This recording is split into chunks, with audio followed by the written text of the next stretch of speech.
Hello and welcome to this edition of You Can Get There From Here. I'm Dr. Joel Moore, Chair of the Department of Communication and Digital Media Production at the University of Central Missouri, and it's my pleasure every week to get to sit down and visit with some of our alumni.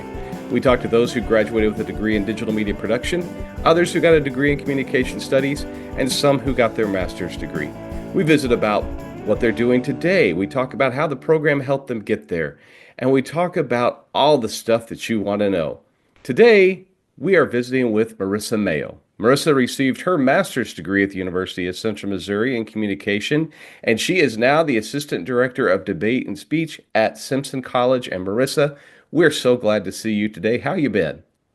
I've been doing well. How are you? I'm doing just fine. Excited to get to visit with you and catch up. It's been a while.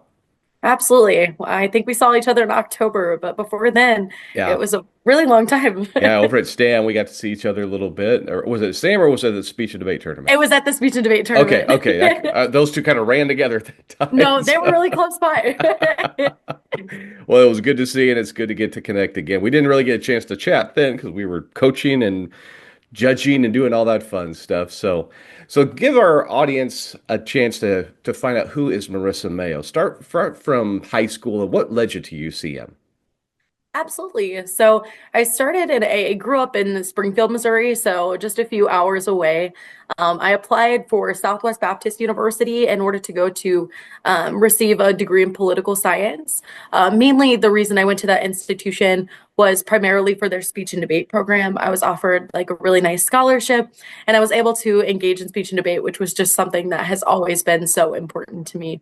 And during my journey at SBU, I had a lot of opportunity to engage with individuals from the University of Central Missouri. I was able to make friends, I was able to connect with coaches, and that just gave me a really good opportunity to see what the program really prioritized, what it valued. And because of that, I had never really thought about getting my master's degree. At the time, I was finishing up at Southwest Baptist University. I'd always anticipated going into politics in some degree, whether that be a legislative assistant, something to that capacity, right? And talking with Jack and Nikki was just always such a good opportunity, like just a good experience. And so I talked with them about potentially being a graduate assistant and joining the team there, where I would have an opportunity to get to coach and also further my education. And that was just a really awesome opportunity. Again, I just want to highlight the program has always seen a lot of success. I know during our time, at Southwest Baptist University, we always had this like really interesting rivalry with the University of Central Missouri. Still And do, it was, still do. of course, and it was always really interesting how my team reacted when I transitioned to coach at the University of Central Missouri. But it was a really great opportunity again. I would absolutely recommend it to anyone interested in doing like speech and debate and wanting to have a graduate assistant position. This is just an excellent one. It's an opportunity to not only get to like further your own education, but also to educate others. There's a really great opportunity to learn how to teach as well. So I would say that was my journey of getting to the University of Central Missouri. And the thing is with the speech and debate team, it's not part of the Department of Communication in that there's students from all over campus that compete on the speech and debate team, but the coaches are professors in common DMP. The skill is a communication skill. You could argue that as well. It's also political science. It's also history. Yes, but it's you're speaking, you're presenting, you're informing or entertaining or persuading, and so we claim it. Just just As you as should. just as maybe physical education claims athletics. We claim the speech and debate team, and it is a great way for I wish more of our common DMP students would compete in speech and debate, get those skills built up. And so it's worked out really nicely that we can hire graduate assistants to coach the team. A lot of them will part-time coach, part-time teach public speaking. But it's a great way for us to take advantage of these highly motivated students who want to get their master's degree and who love speech and debate. And I want to talk more about speech and debate here in a little bit. But then also for those students to get their master's degree paid for and really develop their skills and build on those skills. And I think it's served you pretty well for what you've done since leaving UCM. So take us on that journey.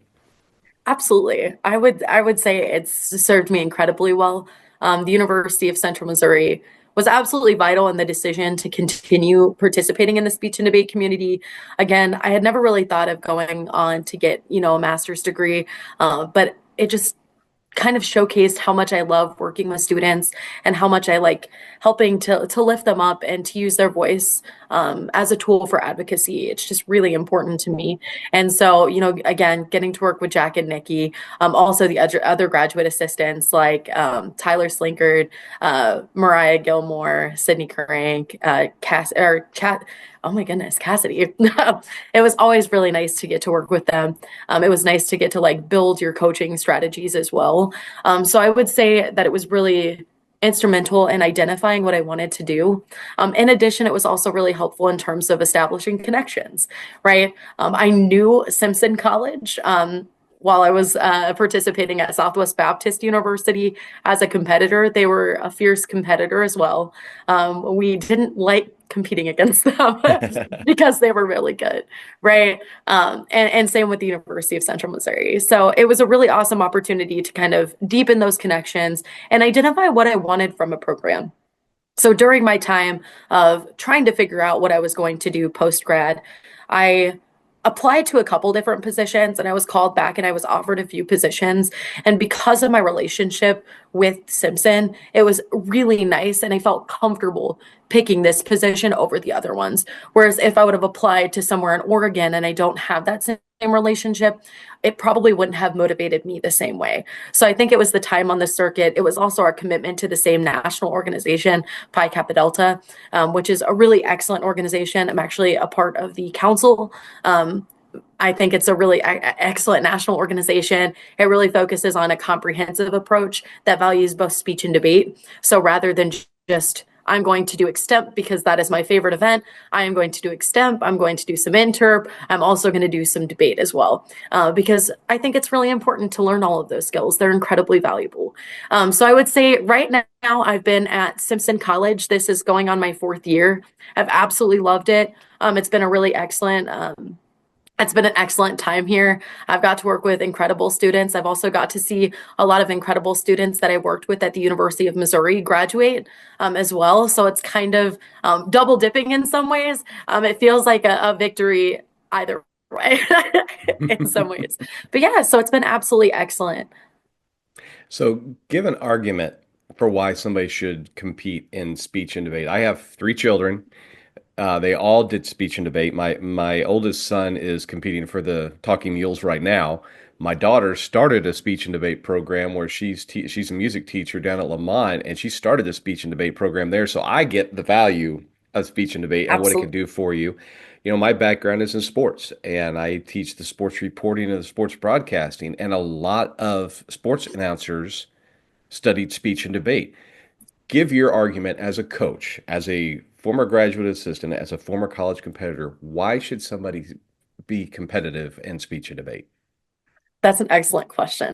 So first, I want to say Gavin, absolutely exceptional. First off, love Thank you. Gavin, and also I had Gabby in my public speaking class when it was actually my very first class I ever taught. That's So right. I forgot that. yes, so I just wanted to highlight. I always wanted her to do speech and debate. I think I talked to her about it a couple times. Um, she would She have was absolutely sorely just tempted. She was sorely tempted. well, and with music is like a huge requirement, like especially there's a high expectation. So I completely understand with the time commitment that as our speech and debate offers. It can be a little challenging to do both. So I want to highlight your children are wonderful. Well, thank you. But, I'm fond of them. I would hope so. You're like, I think that too. No, 100%. I would say in terms, it depends on what the person, I would say audience analysis is key, like to the argument that you're making, right? If you're talking to a student that is really focused on, let's say someone's focused on politics, right? Like for instance, Mariah, who you've had on the podcast before, right? Mariah is interested in politics and she's trying to recruit individuals that are interested in politics. You're going to focus on the connection element, the establishing connections. And a lot of the people that you see are going places like they're working in politics, they're going into law, and you establish really good connections. I'll tell you, I still talk with so many people that I competed with, whether that be coaches, whether that be students, whether that be graduate assistants. There's still a lot of relationship there. And it's a lot different than the relationships that you acquire from just going to a master's or undergraduate program. You actually establish really deep relationships. You spend weekends together. You focus on advocacy together. You get to debate each other. So there's like this awesome, like fierce competitive element that exists as well. I would say the connections are one of the most important elements. This could be someone who's going to be a potential boss in the future. It could be someone that you want to start a business with.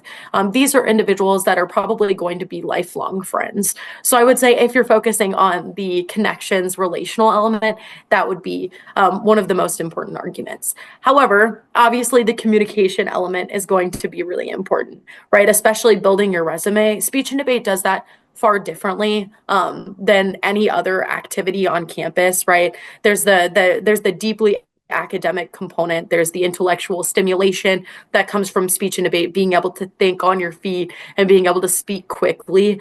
There's so many good parts of speech and debate that I would love to highlight. But I would say the communication element of being able to pad your resume and say, I was a part of a national championship team. I won nationals in extemporaneous speaking, and that's really awesome. But here's what I do with that. And I focus on the advocacy element of what can I do to make the world better, right? We've had a lot of students that have engaged in persuasive speaking. For instance, I had a student while at the University of Central Missouri that just absolutely excelled in persuasive speaking, actually won it at state, which was really awesome to get to see that. And they were talking about an issue that was so important to them. And it's nice to give students a voice. Sometimes outside of the speech and debate space, there's not always an opportunity to speak out about issues that are really important to you, but being able to feel safe in an environment, creating a community while also learning incredibly valuable skills is just, oh, and I could talk about speech and debate forever. So you might want to cut me off eventually. I get the sense you're a little passionate about it. A little bit. That's great. You should be. I mean, you're coaching it. That's your background. Absolutely. So, but for the moment, let's put speech and debate aside because that's Ah, what you did a lot of that you were coaching all of that. You also got your master's degree in communication. So, absolutely. so now give an argument for why somebody should study communication. No matter what it is they want to get into, what is the value of a degree in communication? I would say communication is the foundation of everything. Our inability to communicate is why we see so much political strife, why we see so much toxicity going on, is because we don't have the ability to communicate. And getting a degree in communication equips you with the tools to kind of understand and like communicate a little more efficiently. Like for instance, I took a mediated communication class, and it was really awesome. It made me think about the world in a way different, in a different perspective than kind of like self-sabotaging and just focusing on like what my position of the argument is, but rather really focusing on reaching and understanding. So I would say communication is really foundational for us to understand and to be able to communicate really effectively. I would say obviously not all communication, those with communication degrees are the best at communication. Like I will, I'll be honest, there, but it equips you with the tools. In addition, it is probably the most profitable skill that you can have. If you can communicate well, it is likely you will get a job. We tell students when we're trying to recruit them that having speech and debate background, having a communication background makes you hireable by like sevenfold, Yeah. right? Yeah. Communication and let's say you're like, I don't want to do communication. It's not something for me. You can always couple communication with something else. If you're like really passionate about history, that's really excellent. But communication works with everything, right? It is so foundational to being able to understand one another. And that's what I would say about communication and what really drove me there. I just think communication is really important. It's important for us to understand that our ideas, our values, our advocacy is really important, and we should be able to amplify our voice in that way. Obviously, I think communication gives you a lot more opportunities than some of the other degrees out there, just because I think it's hard to not hire someone with a communication degree. Like, Yeah, I have always thought, even if you don't want to major in communication, our minor ought to be the largest one on campus because it's gonna absolutely. pair with anything. I have never understood, but I understand that people, their instant like thought is that they're going to have to engage in a lot of public speaking. And I understand there's like a huge fear. More people are afraid of public speaking than death. So it is incredibly terrifying, but I think it's such a worthy skill. Even if you're doing public speaking, you're really nervous. I'll admit I'm pretty scared of public speaking, which I know is really interesting with what I do. I get pretty intimidated sometimes when I have to give speeches in certain settings. But I would say it also helps with like tools in an interpersonal way, right? So audience analysis is really important. And being able to say, how do I craft my message to fit the audience that I'm engaging with right now, right? And that's really important. And all of those skills translate to interpersonal communication rather than just focusing on a public speaking setting. And I just cannot emphasize that communication should be valued more than it is. Yeah, there's only one public speaking class in the minor. I mean, that's it. I know. The rest of it's group work. So, Absolutely. yeah. But it's also worthwhile. And it's also a requirement. You have to Hmm. take public speaking, so you might as well get a communication minor. Might as well go ahead and finish up with it. And the thing is, no matter what you go into, you're going to have to speak publicly, even if it's in front of two or three people. You're still going to have to be to do that for your career.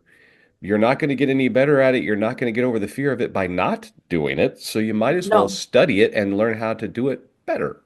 Absolutely. And it's like systematic desensitization, right? That's really important. Is the more that we do it, the easier it gets. And I know for some, there, communication apprehension is really unbearable. Oh, And I it's real. totally Yeah. understand that. I completely get it. However, the more practice you get, the easier it gets. I'm not saying it ever gets 100% easy. It's carefree. If you care about something, there's still going to be probably a little bit of anxiety around it, but it definitely gets to where it's a lot easier. Yeah. You and we're on the same page, which people would expect. I mean, we're communication professors. I know. Wow, us on the same page. I would have never thought that we would support communication. I know, right? So, Marissa, what drives you? What motivates you? Oh, it's an excellent question. I would say like 10 answers, but I would say I think students and advocacy are the things that are really important to me.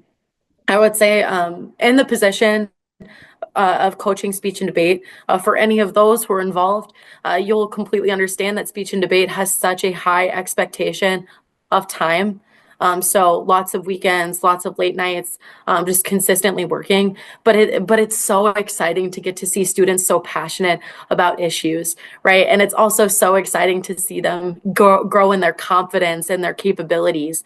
I just think about the moments where students were like, I will never do well. And then they break and just at a tournament and they go to the finals round and their confidence just changes. And then they start breaking all the time because they finally believe in themselves. And it's just so exciting to get to see that growth. So I would say the student commitment and student excitement and growth is probably top for me. But second, it's the advocacy element that I think motivates me in general is I really want to see the world become a better place, a more accepting place. I also want it to be a more communicative place where we're able to actually engage with one another rather than just shutting each other down because we don't want to hear what someone else has to say if they disagree. It's opening a space where people feel as though they can talk about issues that are really important to them without feeling like they're going to be discriminated against or harmed. So I would say advocacy is really important to me. It's being able to talk about the issues related to like the LGBTQ plus community, and related to disability, those types of issues, and be able to hopefully bring some type of solution. That's why I really like the persuasive speeches and speech and debate. They offer real practical solutions that we can engage with. And so I would say students and advocacy are really the reason I do what I do. If that component wasn't there, I would not be here. Yeah. So definitely love working with students. I just think they're just exceptional. Well, and they're lucky to have you. So what's Oh, next? Are you thinking PhD? Are you thinking, you said something about at one point you thought you'd go into politics? Are you thinking that, or just continue doing what you're doing? What's the future hold for Marissa Mayo? That is the million dollar question, my friend. I would say, um, I would probably say I'm really up in the air. I really love my position at Simpson College. I think it's absolutely exceptional. Again, I think I say that a lot, but I just think the debate community and just what I've been doing has just really, truly been the best thing that's ever happened to me. So I would say I love speech and debate. I'm not looking for different positions right now. I'm not expecting to go get a PhD, but I have kind of entertained the idea of potentially going. But as of right now, I really like what I'm doing, so I'm sticking with speech and debate for now. But if other opportunities pop up, like running a potential campaign or those types of things, I would definitely entertain that idea too. But the idea of leaving students is really hard to even fathom. So right now, I'm very deeply entrenched in sticking with speech and debate. But if there's a different opportunity where there's a lot of opportunity for growth for me, I would also like to explore those options. So I'm sorry that's a non-committal answer. Works for me. Works for me. But I just think it's important to be open to like different opportunities that exist. So if there's I, something really cool that happens, if there's something where I can kind of grow in a different capacity than I have been, I will definitely entertain that idea. Yeah, I know the feeling about that idea of leaving students. My entire professional career has been on a university campus, except for an 8 month period where I really truly feel like I was in the seventh circle of hell. It was Oh just gosh. awful not being No, well, not being around the college students and their energy and their ambitions and their dreams. That was tough. I had a hard time leaving that. So and I totally understand that. Just students, the energy, even the ones that don't always bring the most energy, still just bring something like to the table, and they bring their experiences. And it's nice to again also see them grow in their journey. Like I don't think you can get this experience outside of this space, right? Outside of education, of getting to see people grow in the same capacity. Maybe you might be doing a little bit of coaching, but like, oh, it's so wonderful. I agree. yeah. It's hard to even fathom the idea of leaving them. So before I let you go, I do need to ask you, as a graduate of the University of Central Missouri, as an educator, give a piece of advice to a current UCM student studying communication, and then give a piece of advice to somebody who's considering coming to UCM. Okay, absolutely. For those who are currently in the program, I would say to just really engage with your faculty members. They're incredibly knowledgeable. They also have really good connections, and they're really rooting for you. I'll tell you, I still talk to Dr. Pinnell. I think she's absolutely incredible, and she made my experience just I cannot, words cannot express how much I love Hillary. I think she is just so amazing. She is just the true definition of an educator, of being able to say, like, I will do anything to help you get where you want to go. She was always ready to work on my thesis. I cannot highlight. So if you have Hillary, like definitely, I know she was out for a little bit. I don't know if she's back yet. She's back. Um, Yeah. Okay, she's wonderful. Joe, also absolutely wonderful. Thank you. Like, take advantage of your resources. The faculty love you and support you and want to help you get where you want to go. So make sure that you're taking advantage of it. I know when we're in college, sometimes we get a little distracted with things that are going on in our lives, and then we don't get to know our faculty members. But that's what makes programs so awesome, especially UCM, is the faculty members you have there are just outstanding, just absolutely outstanding. So that would be my recommendation. Take advantage of the faculty members, take advantage of the relationships that you're going to gain, whether that be from faculty members or other students on campus, would be my number one for those who are on the program or in the program right now.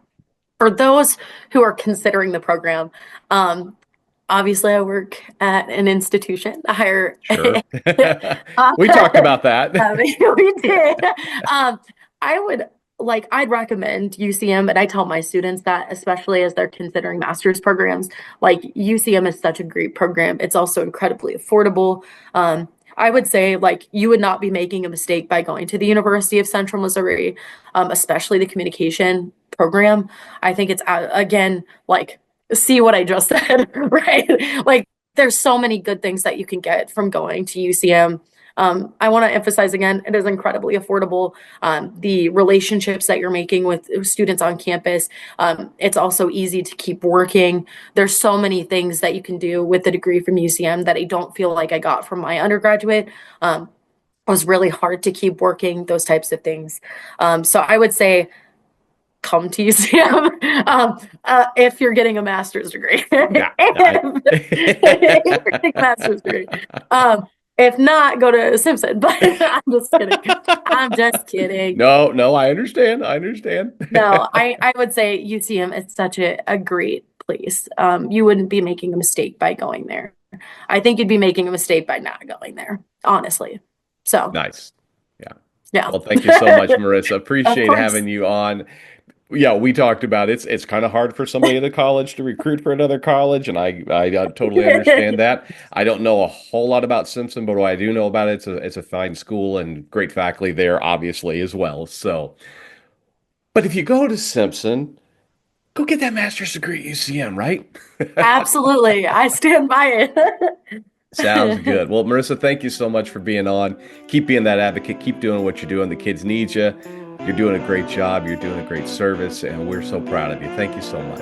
As are you. You're doing an exceptional job as the chair. You're really Thank you. crushing it. Thank you very much.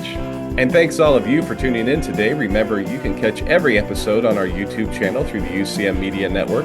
That's youtube.com/UCMMN. You can also listen on Spotify. Special thanks to Jake Mager for creating our theme music. Again, this is Dr. Joe Moore reminding you, you can get there from here. Have a great day.